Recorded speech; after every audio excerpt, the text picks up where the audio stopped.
Nyun ngapunten ibu-ibu, bapak, bapaknya cuma ada 2 dan mas-mas calon bapak. Ini rasanya kok kurang sopan saya ada di atas, tapi oleh karena ada keterpaksaan harus bisa melihat audiensnya. Jadi mohon izin saya duduk di lebih tinggi, bukan berarti meninggi gitu, tapi duduk lebih tinggi dibanding panjenengan sedanten. Alhamdulillah, wasyukurillah pada pagi hari ini saya bisa hadir di sini meskipun sebenarnya saya inginnya semalam. Namun oleh karena adanya hambatan tertentu sehingga terpaksa saya tidak bisa berkumpul dengan panjenengan sedanten dan baru bisa berkumpul pada pagi hari ini. Mohon izin terlampau ini ya, kayaknya mungkin ekonya di ini mohon izin saya sharing materi yang sewu. Kalau sebenarnya saya bingung materi apa yang harus saya paparkan. Cuma saya diberikan amanah sama Pak Yahya, ibu-ibu ingin ada materi khusus. Saya tanya materinya apa fokusnya, karena di bidang kesehatan sangatlah luas. Jadi memang kalau ada request tentang kondisi tertentu atau penyakit tertentu, itu akan skopnya bisa lebih kecil dibanding saya harus mencari-cari materi. Mungkin next ke depannya kalau memang ada dari ibu-ibu atau bapak-bapak yang ingin mengetahui perihal kesehatan dan penyakit, bisa menyampaikan ke Pak Yahya, jadi dipersempit saja spesifikasinya apa. Jadi saya mengambil sindrom geriatri ini oleh karena mayoritas yang ada di sini mungkin sudah lansia. Sebenarnya lansia itu kalau dulu kriteria dianggap lansia lebih dari 40, namun sekarang meningkat. Jadi 55. Jadi ada beberapa beberapa guideline yang menyatakan usia geriatri itu berapa gitu nggih. Ada beberapa kelompok kesehatan yang mengatakan dianggap geriatri ini ada bisa cuma ngeko ya Mas, mungkin bisa ekonya dimatikan aja ya. Oh ya. Jadi ada kelompok kesehatan mengatakan kalau geriatri itu di atas dari 55.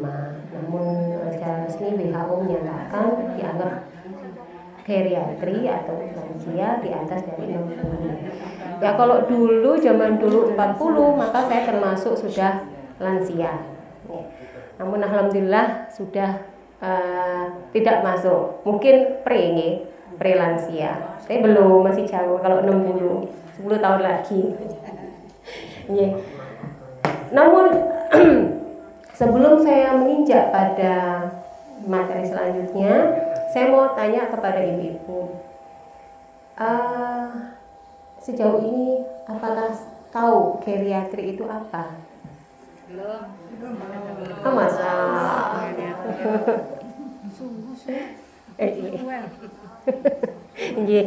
Jadi geriatri, kalau saya bicara sindrom, ini berarti suatu kumpulan. Jadi kalau ada bilang sindrom itu penyakit, itu salah. Sindrom itu bukan suatu penyakit, namun suatu kumpulan gejala yang menjurus kepada suatu penyakit tertentu, tapi belum menjadi suatu penyakit. Nah, kalau ini sindrom geriatri, berarti itu kumpulan gejala yang mengarah kepada suatu kondisi yang berkaitan dengan usia tua. Karena usia tua sudah banyak sekali sel-sel yang mengalami penurunan baik jumlah dan fungsi. Ternyata yang dipahami oleh kebanyakan ibu-ibu atau bapak-bapak ya, antara geriatri dan usia lanjut itu dianggap sama. Padahal sebenarnya tidak demikian. Jadi kalau usia lanjut, ya memang secara proses, secara selnya, usia selnya, dan secara fungsinya itu memang sudah mengalami penurunan, melanjut. Namun kalau geriatri ini ada tambahannya.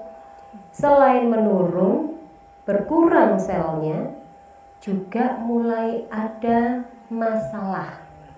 Jadi kalau ibu-ibu, bapak-bapak yang merasa sudah lansia, namun tetap sehat, bugar, nggak ada keluhan apapun, maka disebut sebagai usia lanjut. Namun kalau sudah mulai ada keluhan, dengkulku kok rasanya cenut-cenut, nak tangi turu kok kaku-kaku, driji-driji, ngoten lajeng kok boyokku pegel terus. Nah, boten saged tilem, duduk susah, tidur susah, berarti sudah ada keluhan. Nah, ini masuk ke dalam sindrom sindrom geriatri, sindrom atau kumpulan gejala-gejala usia lanjut yang bermasalah. Jadi di bawah ini pasien usia lanjut belum tentu pasien geriatri, tapi kalau geriatri pasti usia lanjut. Nah ini sama, apakah dengan dua wajah nenek-nenek ini dikatakan geriatri? Belum tentu. Kalau usia lanjut suatu kepastian. Jadi di antara dua ini salah satunya mungkin ada yang bermasalah kesehatannya. Jadi masuk dalam kelompok geriatri. Kalau mungkin dua-duanya sehat, ya masih usia lanjut. Nah, di sini usia lanjut adalah seseorang yang telah mencapai lebih dari 60 tahun ke atas. Artinya yang belum 60 mungkin belum dikatakan usia lanjut. Tapi kalau sudah ada masalah, ya itu rezekinya mendapatkan kesehatan yang mulai bermasalah. Artinya apa? Hati-hati, belum sampai 60 kalau sudah mengalami masalah kesehatan. Pasien geriatri adalah pasien lanjut usia dengan multi penyakit, dengan banyak penyakit, baik oleh karena penurunan fungsi organ secara psikologis, psikis, atau karena sosialnya mulai menurun, jadi mulai merasa arasan kumpul, tidak pede dengan orang lain, merasa rendah diri. Nah ini hati-hati, ini sudah masuk dalam masalah di geriatri. Kemudian bisa juga masuk dalam dimensi ekonomi. Jadi kondisi geriatri ini bisa diperberat oleh karena faktor ekonomi. Karena secara tidak langsung itu bisa membuat kesehatan seorang usia lanjut menurun.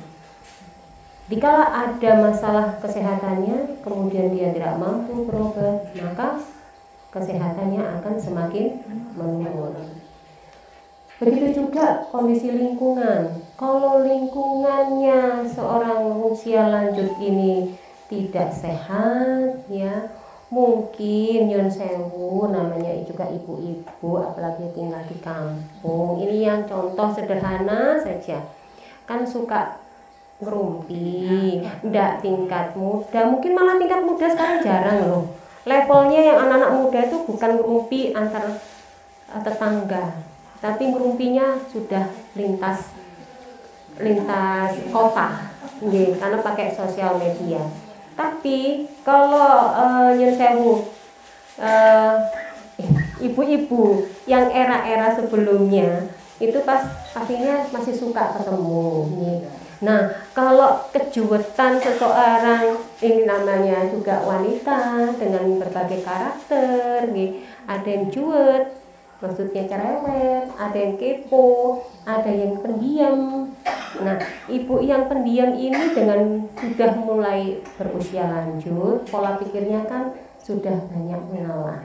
Namun karena mengalah dengan lingkungannya yang terlampau menekan, itu juga bisa menimbulkan masalah secara psikologis. Masalah psikologis tidak diatasi bisa menjadi masalah fisik.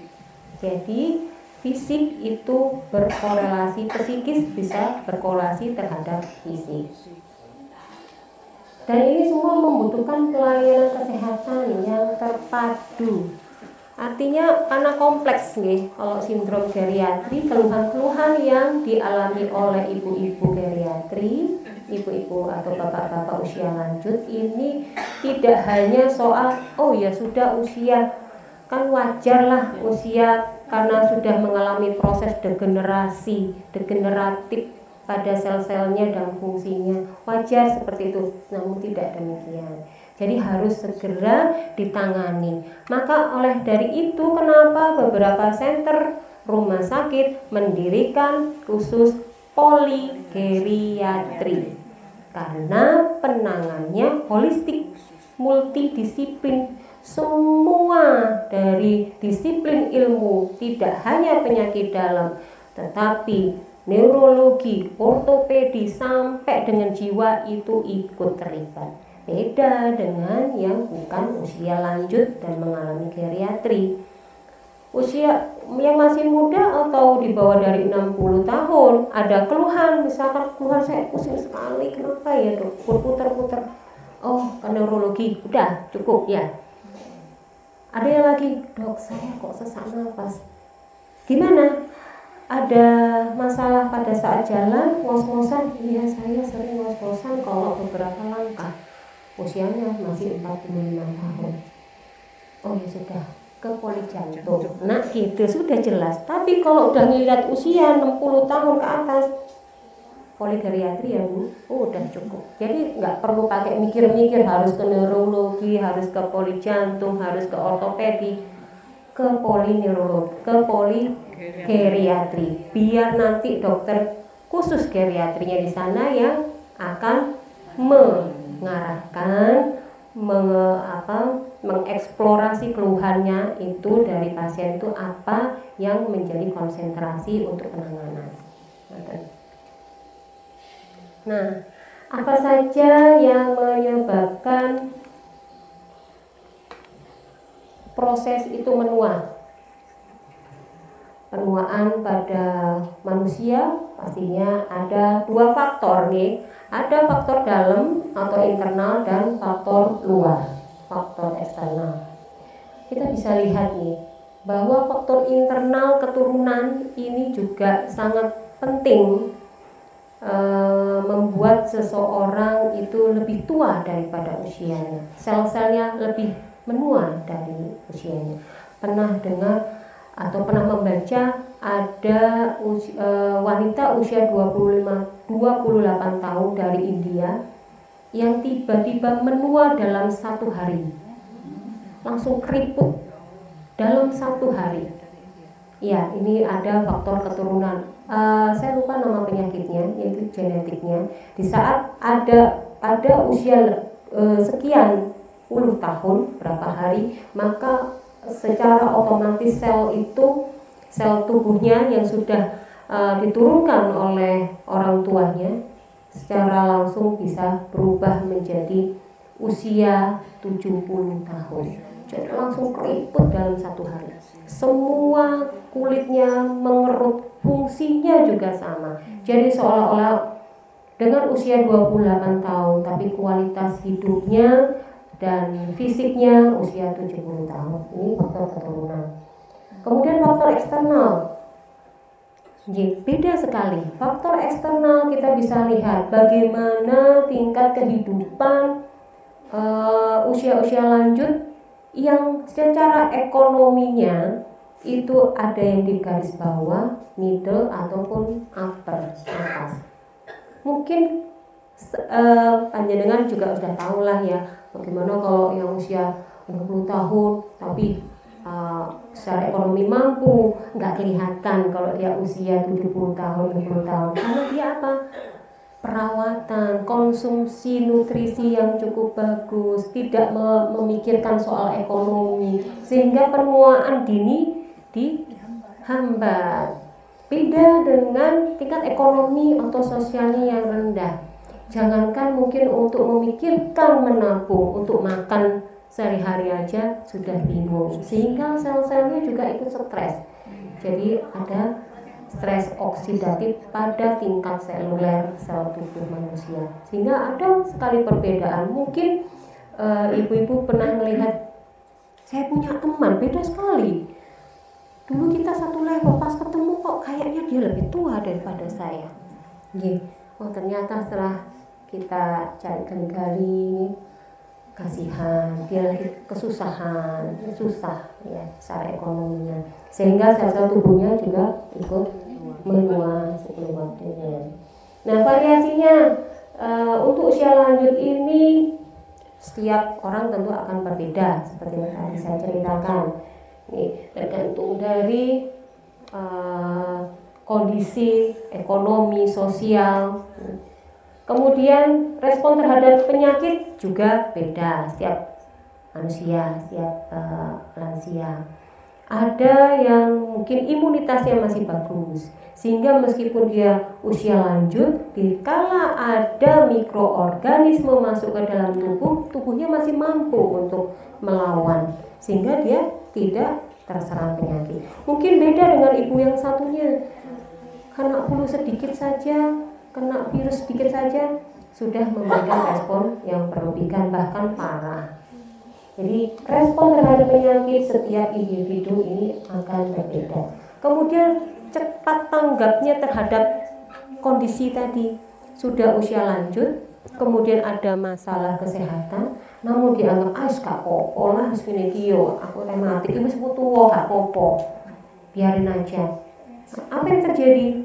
Keluhan itu bukan semakin mereda, namun akan semakin parah, karena suatu keluhan pasti harus ada solusi penanganannya. Jadi respon tanggapnya itu yang menyebabkan kenapa tingkat tingkat ringan dan beratnya setiap lansia dalam menerima suatu penyakit yang sama. Contohnya aja radang sendi atau kita sering sebut artritis itu kok beda-beda. Kalau saya nih ya cuma gitu aja, lutut saya ini kadang-kadang ngilu. Tapi kalau sudah saya jalan tak apa. Tapi yang lainnya, enggak, aku bendino, aku sampai luar, saya kira mungkin. Loh kalau aku enggak obat, aku berobat nang puskesmas dikandani gini, kudu ini. Aku enggak les ngapain?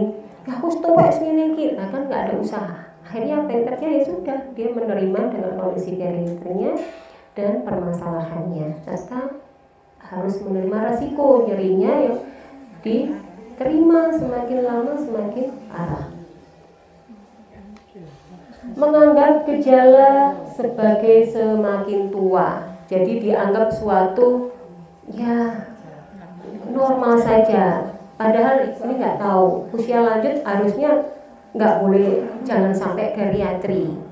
Tapi kalau sudah ada gejala atau sindrom geriatri, segera periksakan diri. Terus ada penanganannya. Jangan menganggap sudah tua lah, nggak ada usaha, nggak apa-apa. Minum suplemen, nggak usah, wis tuwek lapo ya.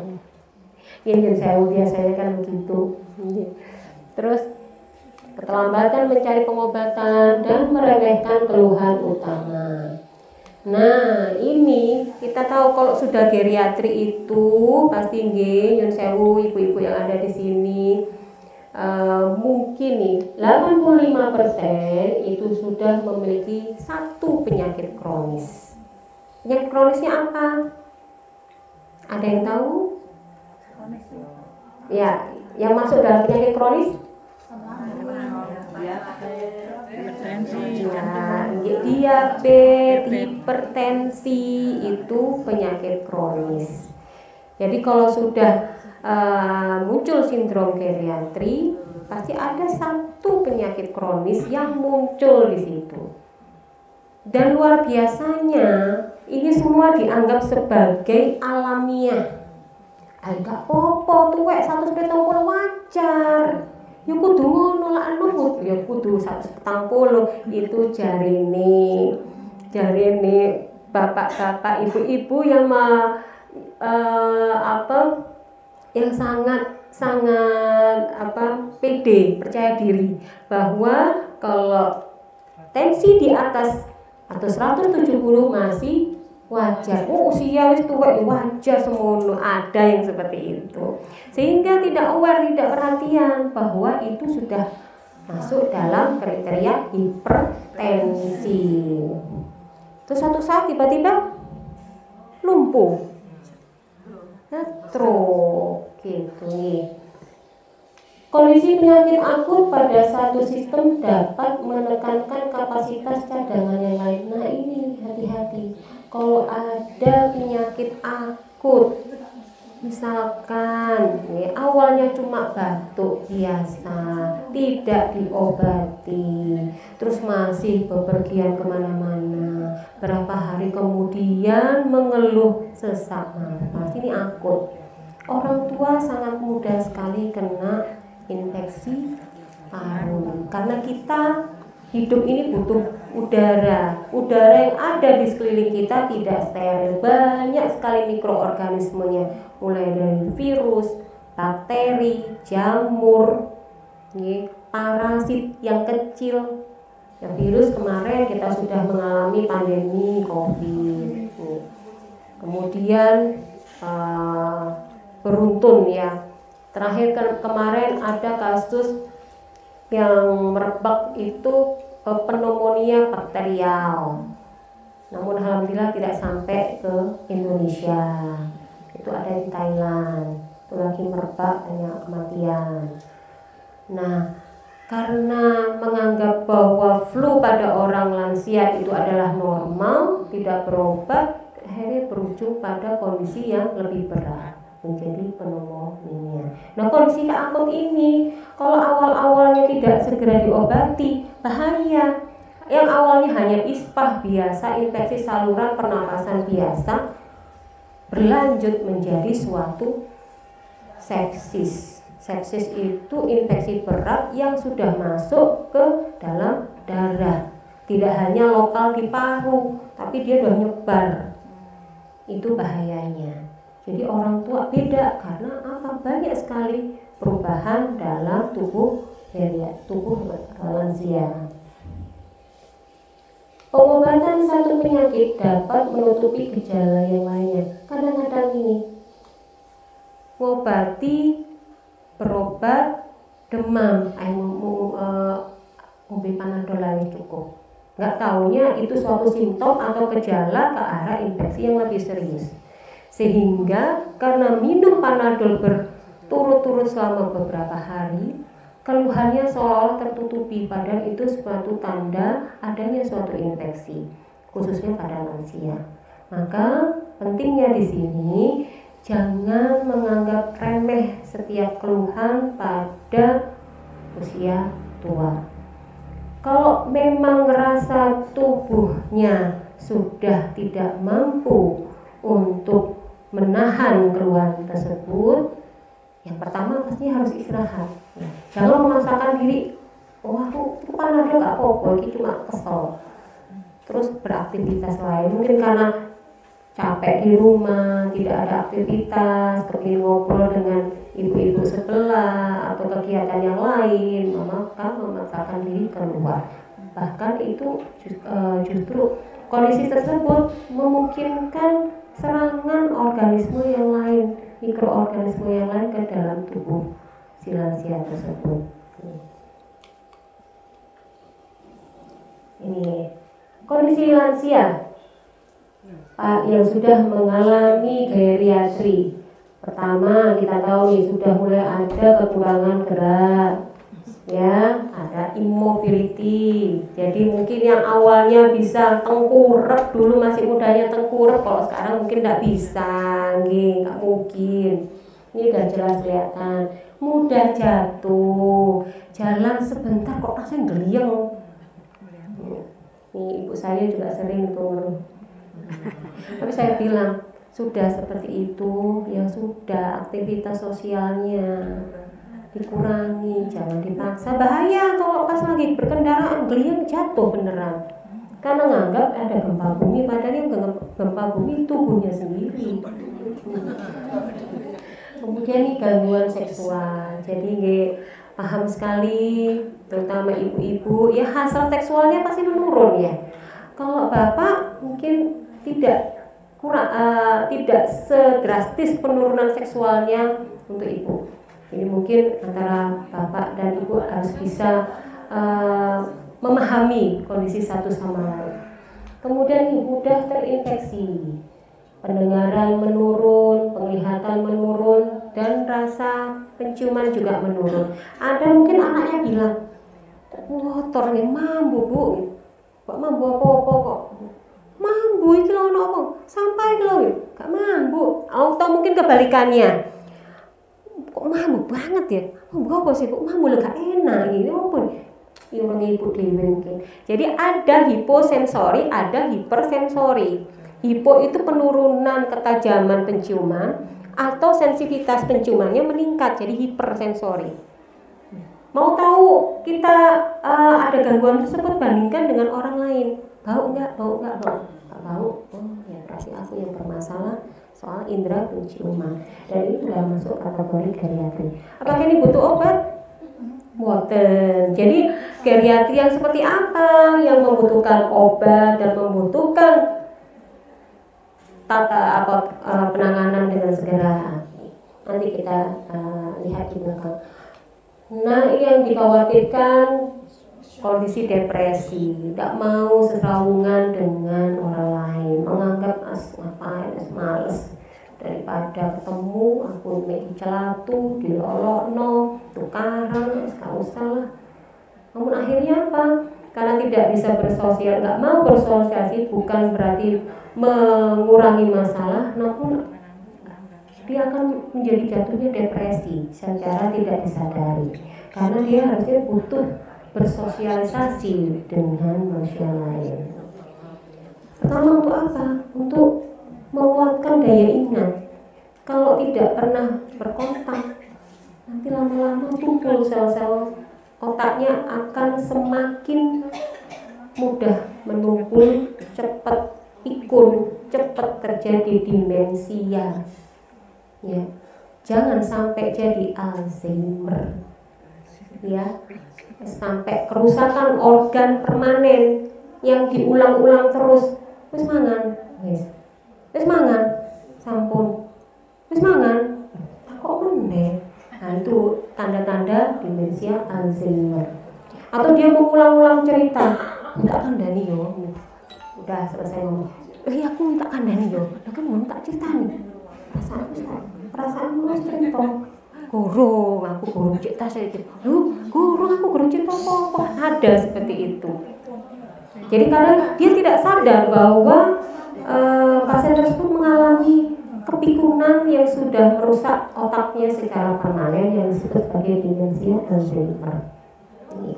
Jadi untuk mencegah itu maka harus rajin apa? Membaca, menyanyi, happy, kemudian ngaji, jelas ya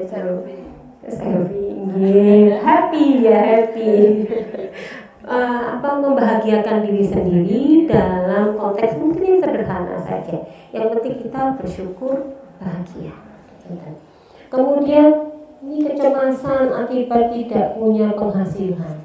Biasanya ini terjadi pada lost power syndrome, yang awalnya punya jabatan, kemudian pensiun, turun drastis terjun payung.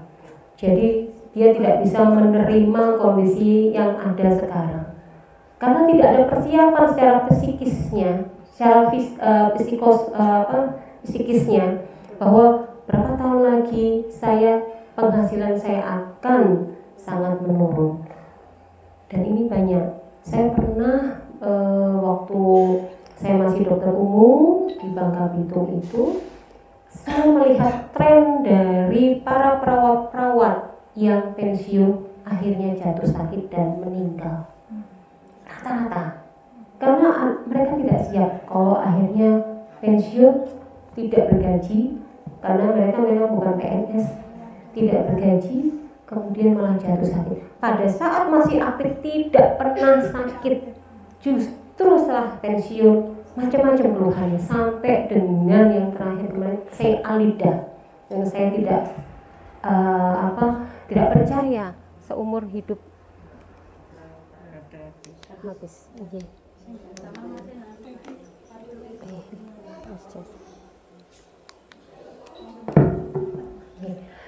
Saya sampai nggak percaya waktu beliaunya masih hidup, begitu energiknya beliau jaga di Poli sebagai perawat Poli. Namun setelah pensiun 3 bulan kemudian masuk ke rumah sakit, dirawat dalam kondisi cyanida yang parah, yang awalnya hanya sariawan biasa. Sebulan dirawat, kemudian 2 bulan menghembuskan nafas. Belum lagi yang satunya kena CA paru darah. Jadi aneh-aneh sekali. Kalau CA memang, kalau cancer memang itu suatu genetiknya ya. Namun juga faktor kekebalan tubuh juga sangat berpengaruh. Dikala sel-sel imun tubuh seseorang itu kuat, maka sel kanker tidak aktif berlebihan. Namun kalau kondisi sudah stres, depresi, maka sel-sel kanker bisa tumbuh leluasa, berpesta pora di dalam tubuh seseorang yang mengalami depresi. Kemudian ada gangguan intelektual yang tadi ya, demensia atau kebingungan. Gangguan akibat pengaruh obat-obatan. Ini iatrogenik. Maksudnya iatrogenik itu sebenarnya yang dulu waktu masih muda saya tuh minum Paramek ya gak apa-apa. Kok saiki minum Paramek kok buatan gatel yo. Padahal Paramek isinya paracetamol yang ringan ya, obat jenis anti nyeri paling ringan, anti demam paling ringan itu paracetamol. Mungkin dulunya waktu masih belum usia lanjut tidak ada keluhan apapun minum obat tersebut. Namun setelah usia lanjut, nah ini sel-sel tubuhnya, respon tubuhnya berubah, sehingga munculnya kalau minum obat tertentu jadi alergi. Kemudian ya ini hubungannya dengan penurunan sistem kekebalan tubuh. Ini yang tersering mungkin inkontinensia ya. Ada yang tahu? Ngalami lah saya kira. Hampir semua ibu-ibu tuh ngalami. Buang air besar dan kecil yang tidak terkontrol. Kenapa ya aku bueseran, kalau tuh bueseran terus. Lalu aku sakit nih. Oh, maksudnya pakai pampers. Bisa ditahan. Iya. Yang normal maksudnya kondisi seperti ini banyak saya jumpai untuk geriatri karena tidak sanggup untuk menahan kencing. Oleh karena apa? Volume kandung kencingnya sudah mulai menurun kapasitasnya, sehingga dengan produksi air kencing, urin yang sedikit aja itu sudah merangsang vesika urinaria atau kandung kemih untuk memberi sinyal keluarkan. Ini yang namanya disuri, urgensi. Urgensi itu kencingnya tidak bisa ditahan lagi. Sedikit-sedikit beser. Minum setengah gelas, keluarnya 2 gelas. Baru kencing, mau bepergian, kencing lagi. Ini ibu saya juga. Jadi udah masuk geriatri. Apakah harus diobati? Kalau ya, kalau Mas Lama masih bisa diatasi secara bladder training. Jadi caranya itu bisa dibayangkan ya Bu, kalau saya bicara seperti ini. 10 detik itu kita seolah-olah mengencangkan vagina kita. 1, 2, 3, 4, 5, 6, 7, 8, 9, 10. Kemudian direlaksasikan. Kemudian dikepit lagi. 1, 2, 3, 4, 5, 6, 7, 8. 10 detik. Dalam apa perlu gerakan? yang tahu gerakannya ibu-ibu sendiri karena di dalam, di bawah. Jadi itu bladder training namanya. Melatih kandung kencing untuk kuat pintunya. Pintunya ada 2 saluran kencing itu, pintu dalam dan pintu luar. Yang kebanyakan tidak kuat itu pintu dalam. Pintu dalam sudah los, pintu luar nggak bisa menahan diri karena air kencing sudah turun, terangsang. Jadilah perasaan pingin pipis.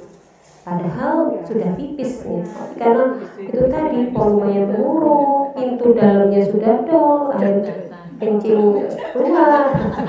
Belum dol ya Bu, Pak dol kok parah banget ya. Nah selanjutnya susah tidur. Ya, mungkin ibu-ibu ini kalau susah tidur karena niat sholat, alhamdulillah berarti Allah malaikatnya mengingatkan. Tapi susah tidur karena nggak tahu apa yang menyebabkan susah tidur, ini yang bermasalah dan harus ditangani, nggak boleh tidak. Dan saya itu biasanya kalau habis Isya kan tidur, tapi kalau kelebihan itu malah biasanya kancilen. Iya. Terus tidur lagi ada rasa kantuknya jam berapa? Enggak, akhirnya ya Isya nanti jam 17, setengah 12 gitu. Baru tidur lagi. Nah, bisa tidur. Aku jam 11 saya kata turu. Ya beda-beda stylenya nih. Kapan tidur? Yang penting ngeten Bu. Soalnya nanti kan jam 2 bangun. Waktu tidur manusia sehari itu kurang lebih 8 jam. Jadi kalau siang sudah istirahat, malamnya maka kalkulasi saja. Apakah itu cukup? Tidak, tapi kita butuh kualitas. Kalau tidur banyak, mimpinya nggak karu-karuan, ya nggak berkualitas. Sama aja kita berlari dalam mimpi. Bangun-bangun capek. Rasanya sel-sel tubuh kita ini nggak istirahat. Yang dibutuhkan untuk sel-sel tubuh kita beregenerasi, karena sel tubuh kita meskipun dengan berjalannya usia tidak ada regenerasi. Ini semakin tua, yang 60 tahun ke atas tidak ada regenerasi. Paling tidak jangan tambah jatuh cepet tua itu selnya. Kalau yang masih muda ada kerusakan, dia tidur, sel-selnya yang rusak akan memperbaiki diri. Kalau usia tua ada proses itu tetapi tidak maksimal, sehingga kalau ngerasa tidurnya nggak cukup, udah cukup banyak, tapi kenapa saya ngantukkan? Nanti kita harus evaluasi kenapa ya kualitas tidur saya tidak baik, karena itu akan mengganggu kesehatan kita.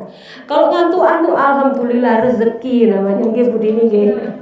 Contohnya kalau saya nempel aja, nggak usah pakai bantal, tidur saya, duduk aja saya tidur, ngetik aja saya tidur, sampai ngimpi. Saya sampai ngimpi diisi dalam ketikan saya itulah mimpi saya tulis di ketikan saya. Bangun-bangun, loh, oh mimpi saya ini ternyata. Kemudian yang dikhawatirkan ini malnutrisi. Malnutrisi ini diharapkan jangan sampai terjadi. Tapi kalau pada kondisi yang ekonominya memang sulit, ya memang sangat butuh bantuan ya, untuk lansia-lansia yang mengalami kekurangan ekonomi. Nah ini tersering nih, sembelit ini.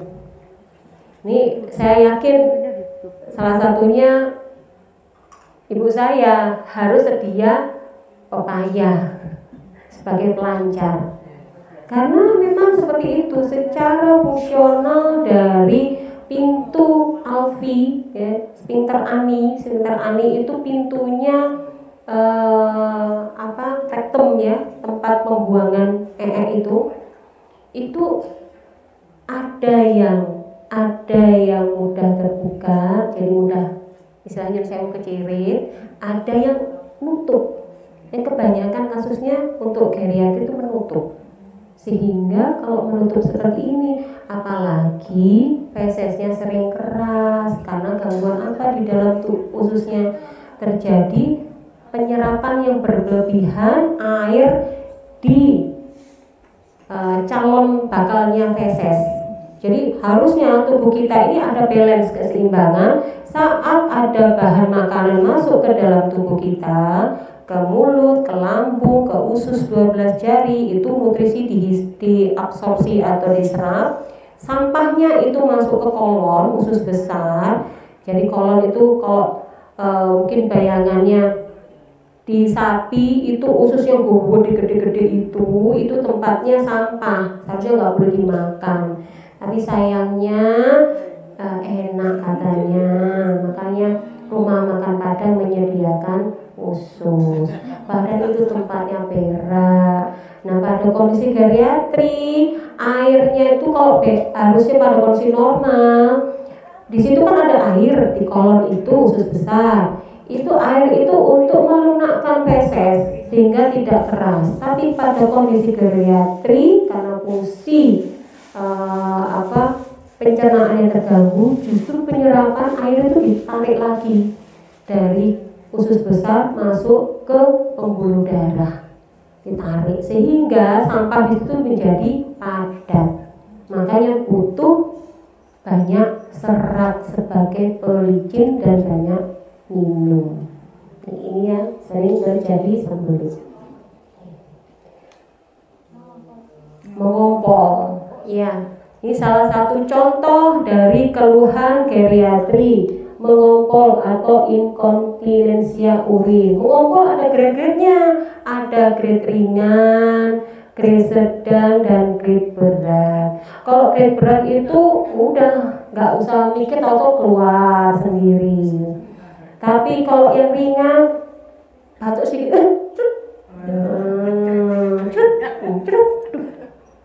berdiri, yang lagi batuk, baru ngomong ketawa aja, ketawa, keluar.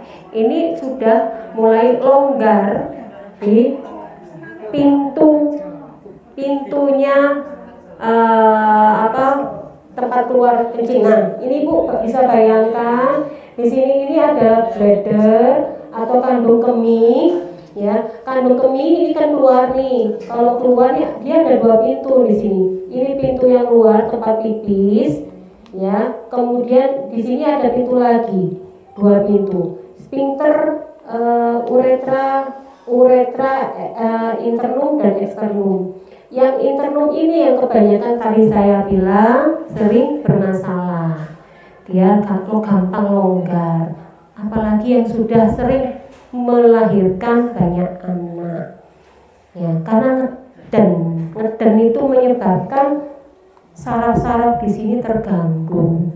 Kemudian pasien-pasien yang pernah mengalami pasang kateter, habis operasi pasang kateter, waktu masuk kateter di sini ini dilumpuhkan, sehingga seolah-olah pintunya ini nganggap lalu digawe enak, dibuka terus sehingga sarafnya tidak kembali lagi atau berkurang fungsi menutupnya.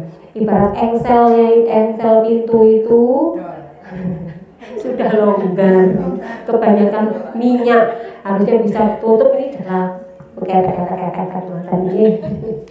ini yang bermasalah.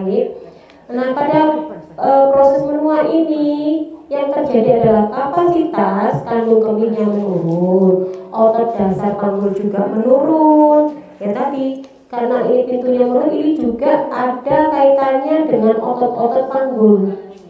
Makanya tadi saya bilang pakai bladder training ya, yang ototnya tuh disenangkan, otot-otot paginya disenangkan. Kemudian kontraksi otot kandung kemih ini abnormal. Pada usia lanjut dia sering berkontraksi dibanding pada usia yang masih muda.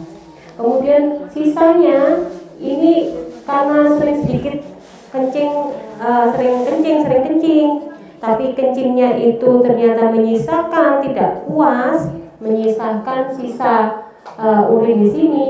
Sisa urin di sini justru akan merangsang saraf di sini untuk mengeluarkan lagi, tapi yang dikeluarkan juga nggak full, masih ada sisa terangsang lagi dan seterusnya seperti itu, sehingga ngerasa kenapa pipisku tuh loh nggak puas-puas, netes terus bermenit-menit di kamar mandi, nongkrong keluar terus, karena yang dikeluarkan masih ada sisa residu. Apalagi kalau mulut dari uretranya ini, namanya uretra ini, salurannya ini ada pernah terjadi infeksi sehingga terjadi kerutan atau sikatrik. Ya, kalau sudah sering infeksi, nanti kerutan itu bisa menyebabkan pintunya tidak nutup sempurna. Makanya sering ada sisa urin di dalam kandung kemih. Untuk khusus laki-laki ada pembesaran prostat. Prostat itu kelenjar yang melingkari uretra pada laki-laki. Kalau perempuan tidak punya. Dan produksi urin malam ini biasanya pada usia lanjut ini akan meningkat. Makanya tidak disarankan minum di malam hari, kurangi. Karena pastinya akan mengganggu aktivitas tidur. Nanti tidurnya malah tidak nyenyak. Kondisi seperti ini tadi pastinya akan menyebabkan apa? Sering kenyang, takut minum, dehidrasi, bolak-balik ke kamar mandi, nanti takutnya apa? Jatuh. Kalau jatuh, padahal struktur tulang sudah banyak yang bolong-bolong, nggak kompak, nggak padat, jadi patah. Kalau sudah patah, sering berbaring, terlentang, nanti ada luka jadi decubitus. Lama-lama depresi, aku kayak sopo terus mati aja lah. Nah, apa yang terjadi kalau jatuh?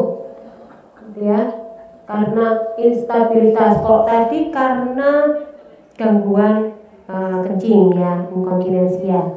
Jatuh sampai terjadi patah tulang. Tadi kan ada masalah pada saat usia lanjut, ya, fungsi-fungsi organ, jumlah selnya juga menurun, ada perasaan kok ingin jatuh, nggak stabil tubuh kita. Karena apa? Kestabilan tubuh kita dipengaruhi oleh dua komponen yang membuat tubuh kita mampu untuk berjalan, duduk, tegak, lurus, itu karena otak kecil kita, cerebellum, dan area sinus. Ya, sinus ini pusat salah satu pengontrol keseimbangan tubuh, dan yang paling penting adalah cerebellum, otak kecil. Pada usia semakin tua, sel-sel tersebut terutama di cerebellum ya, di otak kecil itu mulai menurun fungsinya, sehingga dia daya kontrolnya kayak dia driver itu mulai ngantukan, sehingga kayak gampang-gampang padahal ya nggak ngantuk, tapi kenapa kok kayak jatuh, enak-enak berdiri tapi rasanya kok kayak jatuh. Nah, ini yang dinamakan instabilitas. Yang terjadi akibat ketidakseimbangan tadi, pasti panjang langkahnya akan menurun. Yang dulu waktu masih muda bisa sampai 1 meter ya jalannya. Kalau sekarang ini kondisi fisiologis ya. Fisiologis itu artinya memang secara proses penuaan seperti itu. Jadi jalan langkahnya tidak bisa melebar lagi, dan ini suatu kondisi yang alamiah. Namun menjadi geriatri ketika mulai ada keluhan-keluhan, tidak hanya tinggi-tinggi, tetapi mulai ada nyeri-nyeri di sendi. Kalau lingkup sendinya nih terutama di ankle ya, di ankle dan waist ya, ini menyempit gak ada masalah, wajar pada usia tua. Nggak bisa lagi dia relaksasi sampai 90 derajat seperti ini. Namun kalau menyempit wajar, yang tidak wajar kalau sudah ada peradangan artritis. Misalnya nah ini punya sampai sakit artritis ini geriatri. Punya usianya berapa? 67. Wah, ya 67, 68. Jadi masuk geriatri ya, usia lanjut yang bermasalah pada sendi. Keterbatasan pada gerakan muskuloskeletal di tulang belakangnya, yang dulu bisa ngambil begini, sekarang ini pelan-pelan pegangan. Nah, itu wajar. Yang nggak wajar kalau yo, kayak kecetir loro. Nah, terus akhirnya jadi boyoken. Nah, itu jadi nggak wajar. Harusnya tidak boleh. Sakit itu tidak boleh. Kalau dari sisi medis gitu. Karena masuk dalam sindrom geriatri. Tapi kalau terbatas gerakannya, wajar. Jalanku tinggi-tinggi wajar, nggak apa-apa ya memang segitu. Tapi kok tinggi kok terus cilik-cilik langkahku tapi kok setiap langkah sakit. Nah itu yang masuk dalam geriatri. Kemudian sensornya menurun, ya kebal-kebal. Terus respon motoriknya, terutama yang respon cepatnya, kayak ada nyamuk dulu bisa nangkep, sekarang nyamuk hanya dilihat. Ada nyamuk gigit di sini, kalau dulu langsung namplek, gitu, waktu masih muda, ya respon cepatnya. Kalau semakin tua, nyamuknya di sini ditangkap di sini, nah salah sasaran, itu wajar. Jadi semua akan wajar. Ini yang menyebabkan instabilitas. Yang hati-hati pada kondisi seperti ini yang tidak stabil ini, dikhawatirkan ini loh jatuh. Kalau jatuh menjadi patah, akibat patah yang dirasakan nyeri, nggak bisa bergerak, akhirnya gangguan nutrisi, cairan dan sebagainya, depresi, dan inginnya mati. Nah selain itu kondisi tidak stabil ini bisa oleh karena pada kondisi usia tua, ya sudah jantungnya bermasalah, pembuluh darahnya bermasalah, mulai ada radang sendi, yang semuanya ada masalah seperti ini semakin memperberat instabilitasnya dan resiko jatuh pada saat dia si lansia tersebut berjalan itu akan semakin besar. Akibat tadi imobilisasi ya, yang mungkin awalnya dia sehat, usia lanjut yang sehat, tidak ada keluhan, cuma karena rasa malas atau mungkin karena berat badan yang berlebih, obesitas, malas aku tak turu-turu terus saya, leyeh enak, aku nggak loro gak opo. Awalnya begitu, namun bahayanya karena kurang gerak, ya banyak jaringan yang tertekan, misalkan sering tidur atau duduk terus, bawanya duduk, ada barang di situ putune cukup ngombe, nggak mau apapun dia nggak apa sebenarnya, namanya juga eyang ya nyuruh nggak apa-apa. Tapi kalau memikirkan tentang kesehatan sendiri, saya mau sehat nggak? Atau saya mau sendi-sendi saya semakin kaku, maka harus berlatih untuk berjalan. Tapi karena mungkin ada yang seperti itu, khususnya obesitas, ya malas untuk bergerak, semakin lama dia hanya semakin duduk ini jaringan lemak dan otot di pantat ini akan ketekan oleh gravitasi tubuh sehingga mudah lecet. Kalau mudah lecet nanti jadi lukanya menggaung menjadi ulkus dekubitus. Nah kalau udah seperti ini bahaya. Yang lainnya akan mengikutinya, itu pasti. Patah tulang bisa karena akan terjadi absorpsi yang berlebihan, reabsorpsi kalsium tulang itu yang khususnya untuk memperkuat tulang kita pada usia tua kan sudah mulai menurun. Pada kondisi yang tidak mau bergerak, kalsium tulangnya itu malah diambil oleh tubuh kita, ditarik dari tulang itu ke pembuluh darah, sehingga kalsium yang ada di tulang mengalami penurunan, jadi rapuh, jadi mudah patah.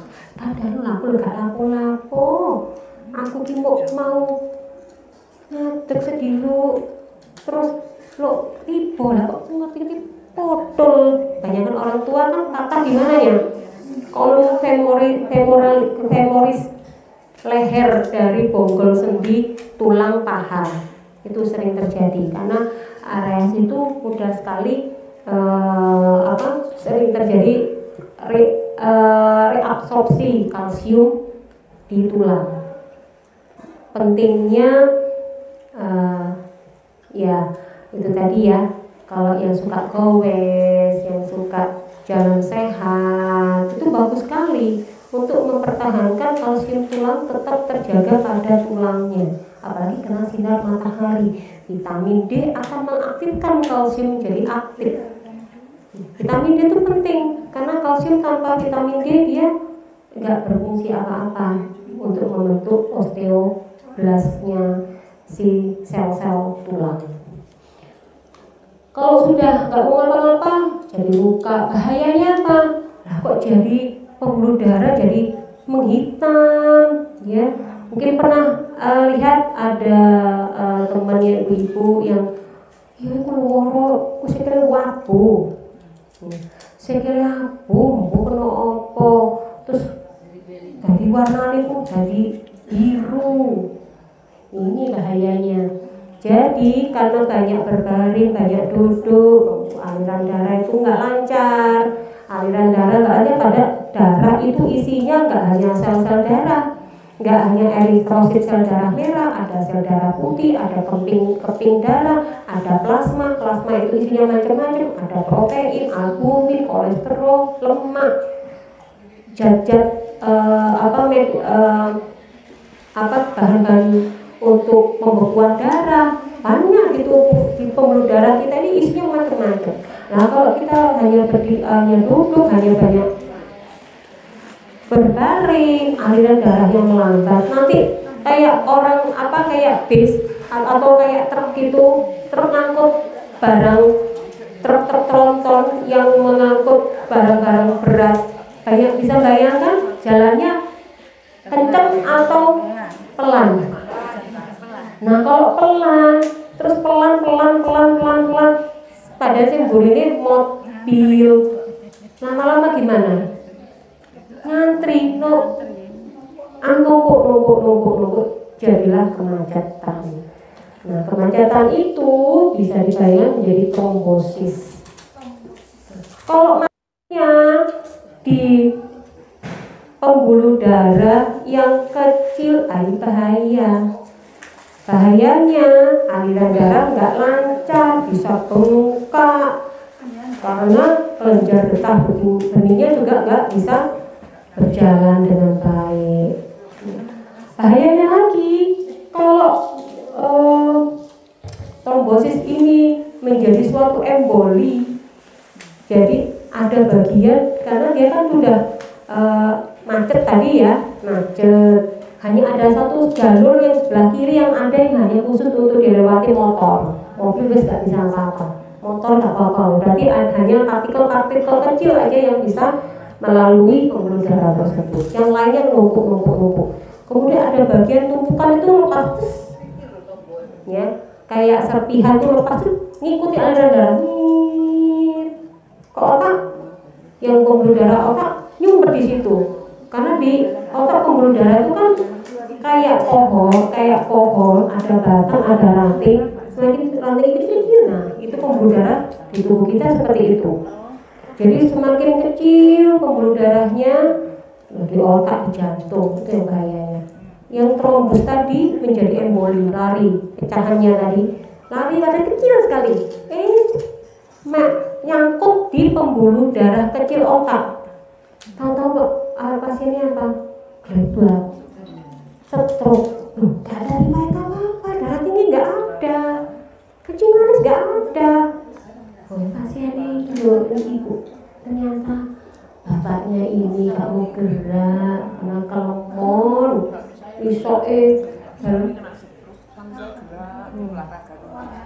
yang gerak aja nih. Ada riwayat darah tinggi? Nggak ada. Jadi semua tuh bisa terjadi. Emboli. Berarti ada trombosis sehingga emboli lari ke otak. Jadi yang seperti dialami oleh suami Ibu Umi ya, tanpa ada riwayat hipertensi, tanpa ada riwayat kencing manis yang komplikasinya banyak, mungkin kolesterolnya juga nggak ada masalah, tetapi emboli bisa terjadi. Emboli itu yang saya ceritakan tadi ya, aliran darah itu kayak melambat, banyak yang gede-gede ya, tronton-tronton besar menghambat jalan raya sehingga numpuk-numpuk. Terus suatu saat sudah numpuk, ada bagian dari tumpuan tadi itu ngopek, lepas sedikit, dari sedikit kumpulan sedikit itu lari berkeliaran kemana-mana, terus ke otak nyumbet, kena stroke infarksi sumbatan. Karena nyumbet di jantung ya kena serangan jantung.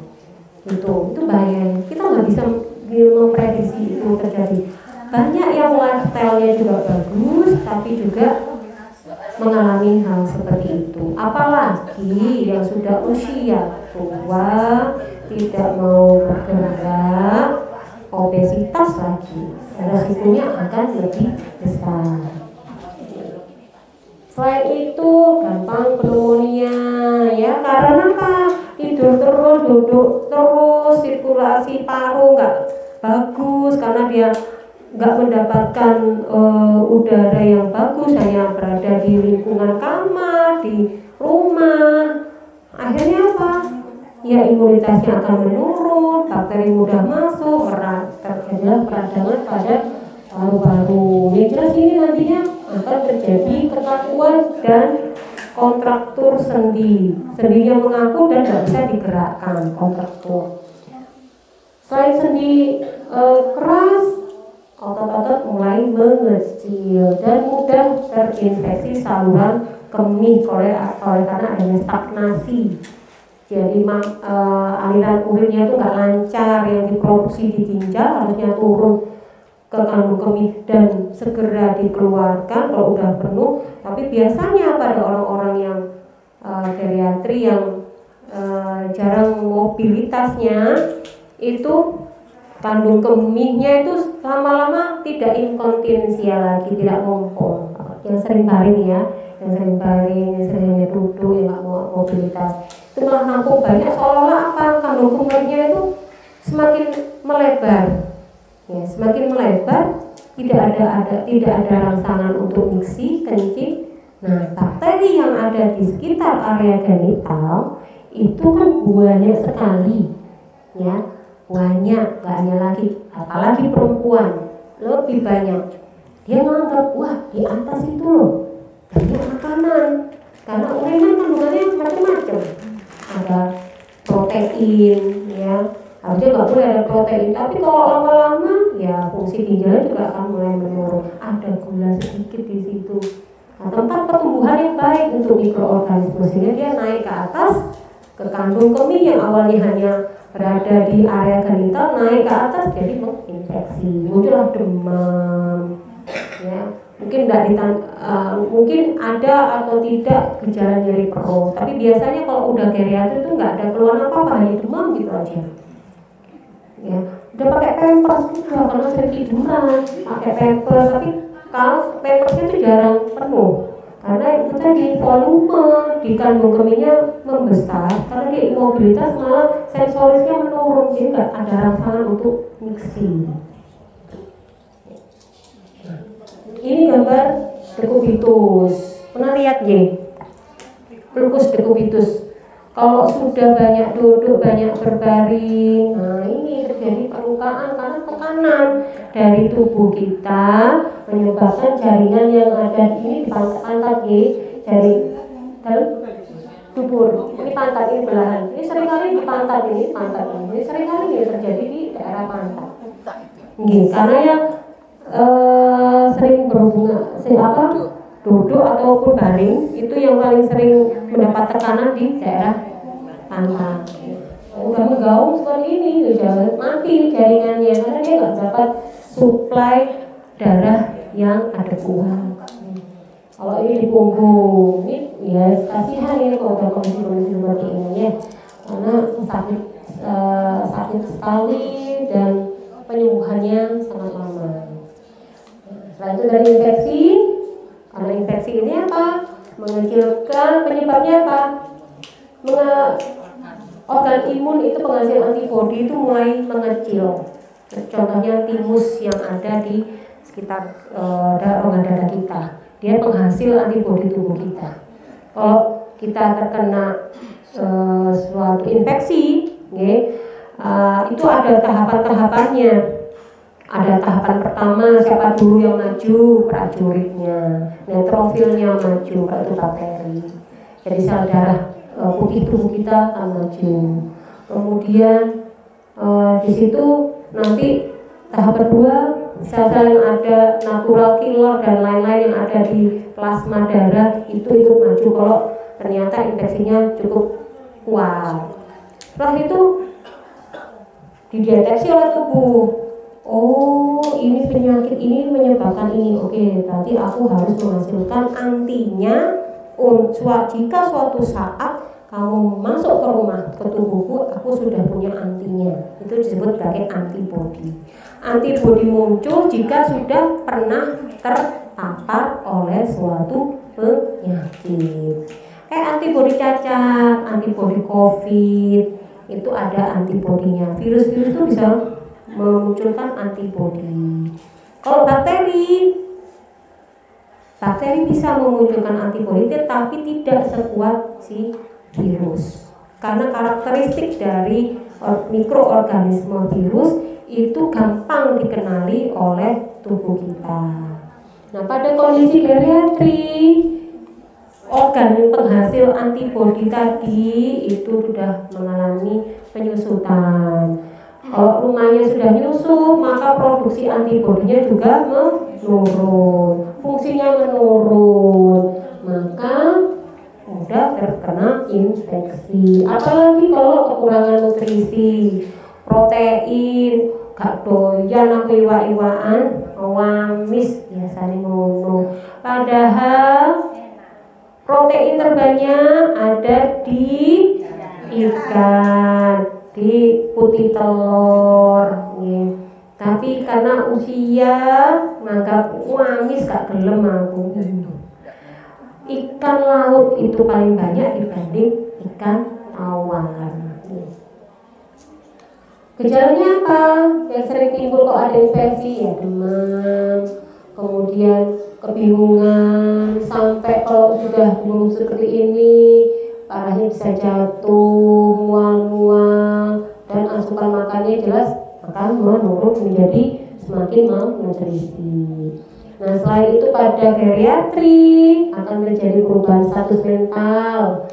Ya, ini menua ya karena memang tadi secara selnya banyak terjadi penurunan di otak. Ya, gampang lupa, demensia, susah tidur, kecemasan berlebihan, depresi atau mungkin kejang-kejang delirium ya. Terus ini obat-obatan ini dibutuhkan untuk kondisi yang seperti ini.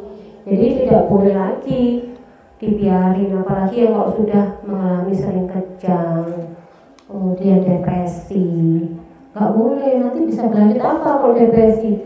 Saya sering menjumpai di jalan-jalan karena saya kerjanya cukup jauh, Lamongan, Tuban, Madura.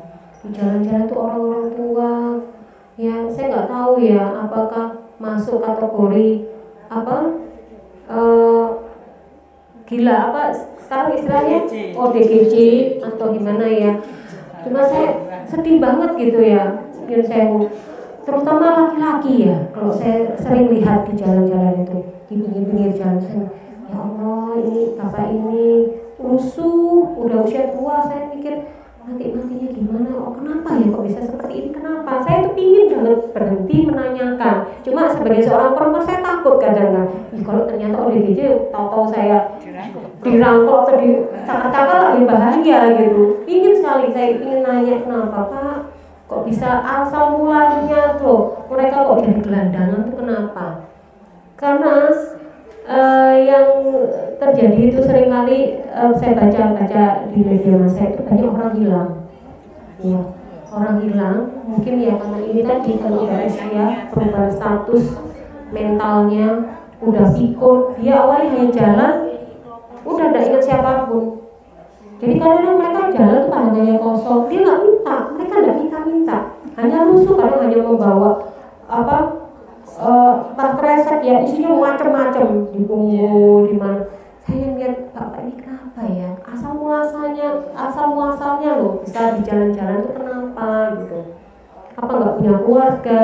Saya jadi proses perubahan status mental ini dia bisa menyebabkan seseorang geriatri itu menjadi gelandangan oleh karena masalah secara psikologisnya ya. Belum nanti ada kekurangan gizi, dehidrasi dan sebagainya. Balik lagi ini saling berkaitan dengan yang sebelumnya. Nah ini yang penyakit yang tersering pada geriatri. Ini kalau di rumah sakit saya itu kasus ini meningkat, pneumonia. Ya awalnya tadi saya cerita hanya ispa, batuk biasa, krok. Orang tua itu sudah sangat sulit mengeluarkan dahak, dan tipe slemnya, tipe lendirnya itu tidak seperti lendir pada yang masih produktif, dia lebih kental. Jadi susah untuk mengeluarkan, harus ada upaya lebih, maka harus berobat untuk mendapatkan pengencer dahak yang cukup bagus. Kalau yang masih muda mungkin ya hanya bisa ya ada upaya untuk mengeluarkan, adalah caranya. Tapi kalau udah tua itu karena apa, saluran pernapasannya juga enggak seelastis waktu masih muda. Bahayanya kalau sudah kena ispa nih masuk, kalau ispa kan infeksi saluran pernapasan bagian atas dari hidung sampai tenggorokan ini saja. Tapi kalau bakteri ini nggak diobati, bakteri itu atau virus atau jantung masuk ke dalam saluran pernapasan di dalam sampai ke kedua paru-paru, kena parenkim paru kanan kiri, kena alveoli yang kayak anggur-anggur ini. Bakteri ini memperbanyak diri. Kalau udah banyak bakterinya, dia akan memproduksi yang namanya lendir.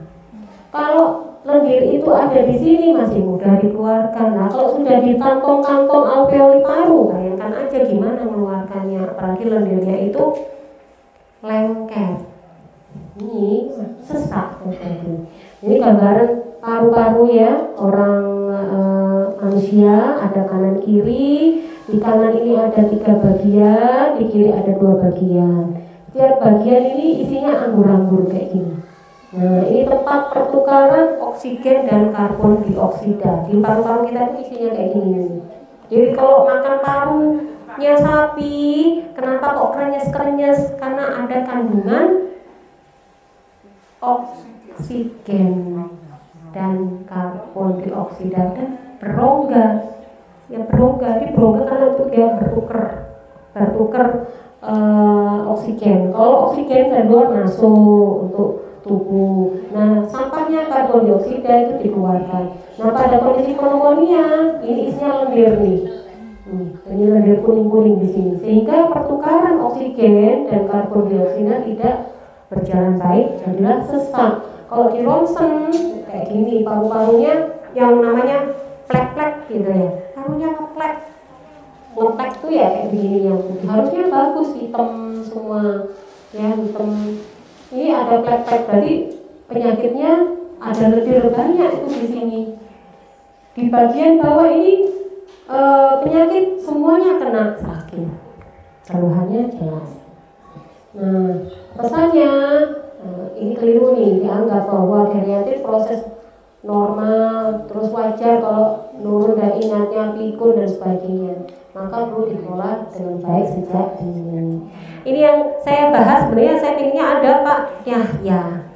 Ya Pak Yahya kemarin dalam kondisi sebenarnya tidak proper untuk kesini, apalagi hanya tensi tinggi tetapi juga diabetes tinggi.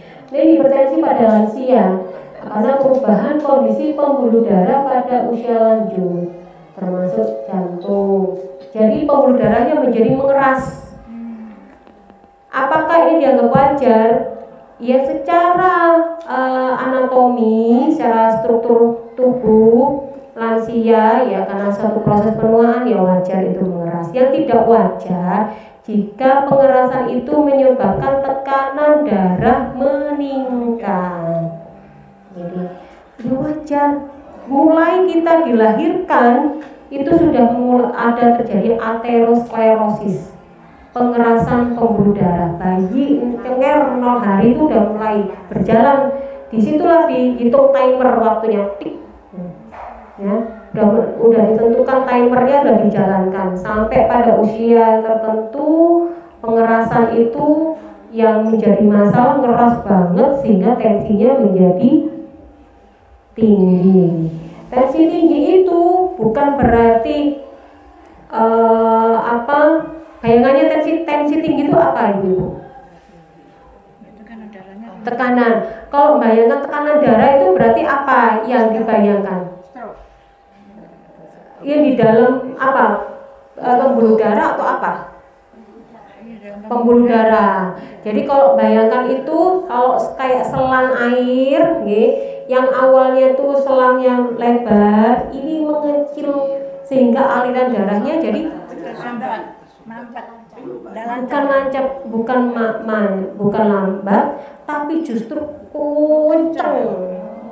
kenceng tapi debitnya sedikit, kan nggak korelatif. Kalau kenceng terbanyak ditampung banyak surut langsung terisi, nggak masalah. Iki wis kenceng tapi ket mau kenceng tapi sithik, tapi kenceng tapi sedikit karena apa?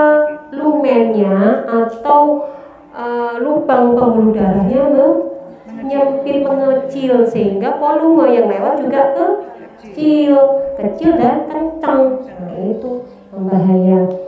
Hipertensi lansia dapat memicu serangan jantung dan stroke, gagal ginjal, kerusakan pembuluh darah, kebutaan. Ini komplikasinya sama dengan diabetes mellitus, dari atas sampai ke bawah, dari mata, retinopati, stroke, jantung, gagal ginjal. Itu sama dengan diabetes mellitus. Keluhannya ini pasti ngalami ya, pusing, lemas, nyeri dada, sesak nafas. Kadang-kadang keluhannya tuh samar-samar, hanya pusing, istirahat hilang. Padahal itu sebagai sign. Nggak pernah periksa, takut katanya.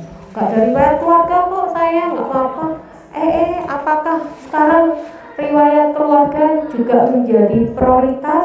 Jangan salah, banyak kasus yang tanpa ada riwayat keluarga itu ternyata juga pasiennya hipertensi karena pencetusnya banyak ya, tidak hanya karena bibitmu apa darah tinggi bang, ya pasti ada kemungkinan persentasenya besar, namun yang tidak ada riwayat darah tinggi pun juga bisa terkena hipertensi.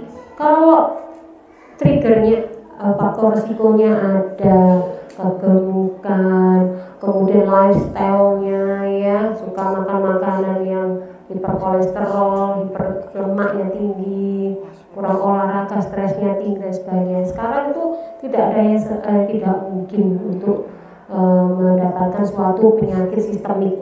Kalau dulu memang iya, jarang sekali. Kalau sekarang anak muda-muda itu yang masih produktif tinggi-tinggi. Jadi ini sebenarnya tidak berlaku hanya untuk lansia, tapi karena kita bicara lansia, khususnya geriatri, maka hipertensi itu bisa menyebabkan banyak komplikasi sama dengan diabetes mellitus. Itu yang saya cerita sekarang. Gimana Bu? Itu saya kan karena hipertensi yang tidak pernah turun, serangan jantung kan, sehingga jantung tidak kuat mompa oksigen ke otak, tidak kuat. Akhirnya saya sesek di oksigen sampai 15 hari. Masya Allah. ICU? Enggak, di PDA di ruang biasa. Itu satu orang yang saya. Ya Allah.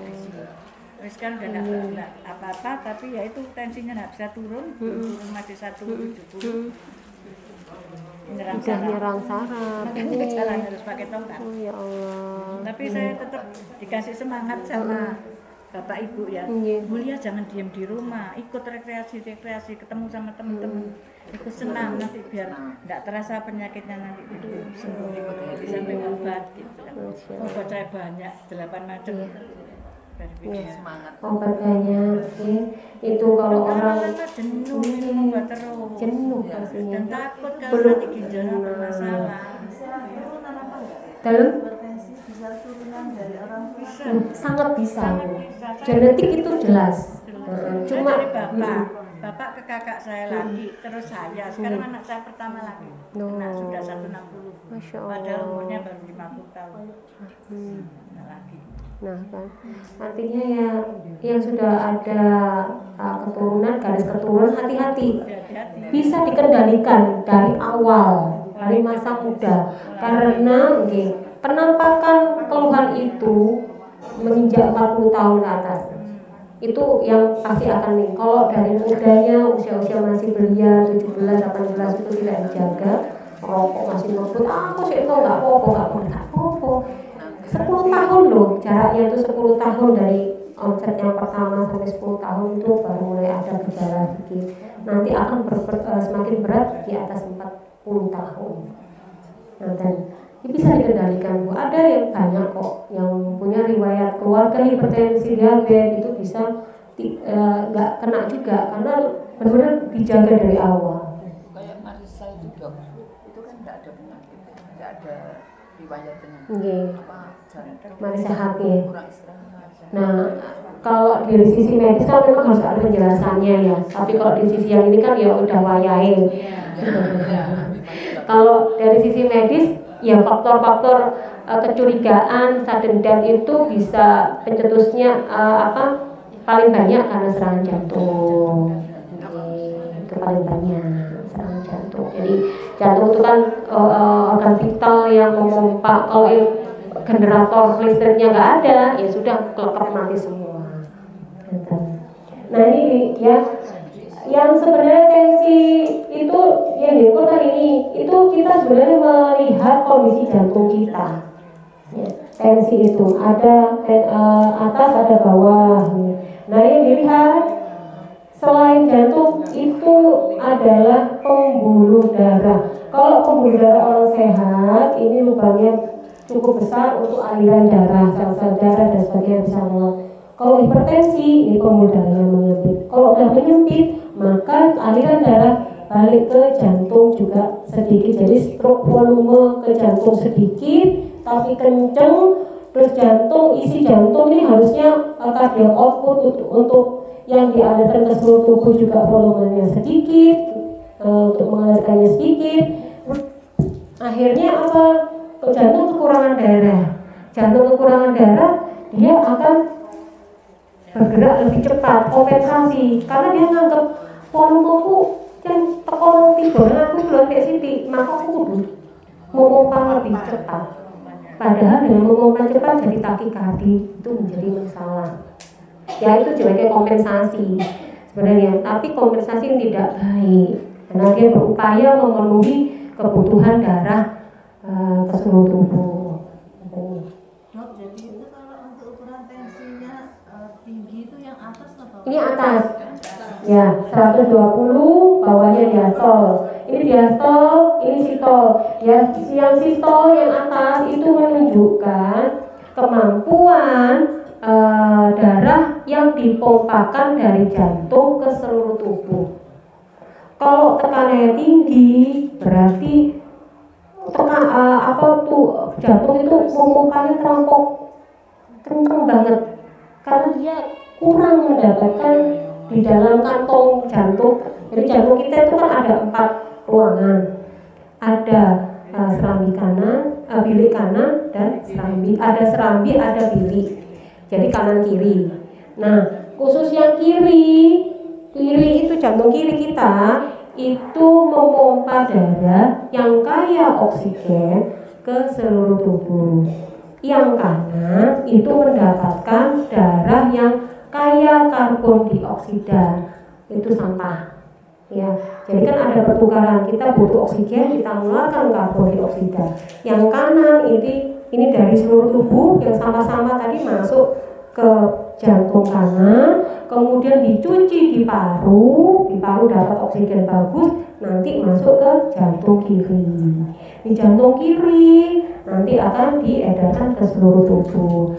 Karena pembuluh darahnya menyempit ini, maka aliran darah yang menuju ke jantung kan kenceng tapi sedikit masuk ke jantung kanan, volumennya sedikit, masuk ke paru untuk dicuci juga sedikit, masuk ke paru jantung kiri juga sedikit, yang dikeluarkan juga sedikit ke seluruh tubuh, tapi kenceng arusnya, derasnya. Itu yang disebut sebagai hipertensi yang sistol. Tapi yang diastol tadi yang masuk dari seluruh tubuh ke jantung. Jadi kalau tensinya tinggi berarti tahanan jantung kiri untuk memompa darah ke tubuh itu, yang di sini tuh tahannya yang di bawah pembuluh darahnya itu berarti sempit banget sampai 200. Berarti dia jantung tuh memompanya terlampau usaha karena yang dia harus melawan pembuluh darah yang udah menyempit tadi gitu. Tapi kalau yang diastol ini kenapa rendah? Ya karena dia kan arus balik dari seluruh tubuh ke jantung gitu. Sudah. Diabetes ini sama nih. Sedikit lagi. Nah, ibu-ibu perlu tahu nih untuk kadar gula darah nih, gula darah puasa itu dari 70 sampai 100. Namun ini tergantung referen atau nilai rujukan tiap lab Ini secara umum saja. Kalau menurut Persatuan Dokter Spesialis Penyakit Dalam, kalau kadar puasa itu bisa sampai 126. Kalau 2 jam postprandial ini 140. Lebih dari itu hati-hati. Apalagi kalau gula darah sewaktu. Gula darah sewaktu tidak boleh jadi patokan diabetes kamu. Baru kita makan tidak puasa kok. Terus dicek sewaktu-waktu. Lebih dari 200 diabetes belum tentu. Harus cek gula darah puasa sama 2 jam. Jadi kalau ini memenuhi syarat, puasanya juga tinggi, habis makan juga tinggi, kadar gula sewaktu diambil juga tinggi, bisa besar kemungkinan diabetes, ditambah nanti pemeriksaan HbA1c. Kalau sudah tinggi HbA1c-nya, berarti ada banyak gula yang terikat di sel darah merah kita, dan itu penanda yang tidak baik, karena bisa resiko ke arah komplikasi yang tadi dari atas ke bawah, dari mata ke ginjal itu menjadi lebih besar. Nah, ini peningkatan kadar gula darah itu dipengaruhi oleh berapa nih? 12 ya, 1, 7, 8, 9, 11 kondisi. Jadi kalau salah kalau bilang kadar gula darah tinggi karena banyak makan, enggak. Tapi ada keterlibatan banyak nih. Pertama, karena pankreasnya yang menghasilkan insulin untuk memecah gula, ini bermasalah. Kemudian yang ketiga, sel lemaknya mengalami pemecahan sel lemak tubuh. Keempat, manfaat gula di dalam otot berkurang sehingga banyak gula dikeluarkan di pembuluh darah. Yang kelima, peningkatan produksi gula, jadi gluconeogenesis. Jadi hati itu mengeluarkan enzim untuk ayo gula, produksi gula banyak-banyak deh. akhirnya dikeluarkan di pembuluh darah. Yang keenam, otak ada kesalahan persepsi gitu, yang harusnya kalau ada kadar gula di dalam darah banyak, ayo diguak, dipecah, tapi saya disfungsi atau salah persepsi sarafnya karena sudah mulai ada sudah bermasalah semuanya. Salah, bukannya dikurangi malah jaro nggak popo aman. Salah persepsi, yang harusnya dianggap itu bermasalah dianggap tidak bermasalah. Yang ketujuh, abnormalitas dari sel-sel mikroorganisme pronormal di usus kita. Makanya penting ya kalau minum probiotik ya, minum probiotik kayak Yakult itu bagus karena itu flora normal di saluran cerna untuk apa? Membantu meningkatkan sistem imun kita, kemudian membantu metabolisme tubuh kita menjadi lancar. Terus yang ketujuh, ada masalah absorpsi di usus terhadap gula menjadi meningkat. Harusnya nggak boleh. Ini ada gula di dalam makanan ini. Coba kabeh karena ini tadi ini salah persepsi. Tapi persepsinya salah semua. Terjadilah hiperglikemi, kelebihan gula di dalam darah. Jadi tidak serta-merta karena banyaknya kita minum gula, enggak, tapi semua sudah salah semua itu. Pencegahan, yuk konsultasi, penanganan ya ini pastinya harus konsultasi dulu ya. Menjadi tua itu pasti, menjadi tua berkualitas itu pilihan. Maka kan ibu-ibu matur nuwun sanget sudah kerso mendengarkan sharing-sharing ya sedikit tentang beberapa masalah kesehatan di lansia. Matur nuwun, mungkin ada tanggapan, monggo saya persilakan. Kalau tidak ada karena ini waktunya sudah mepet, saya tutup.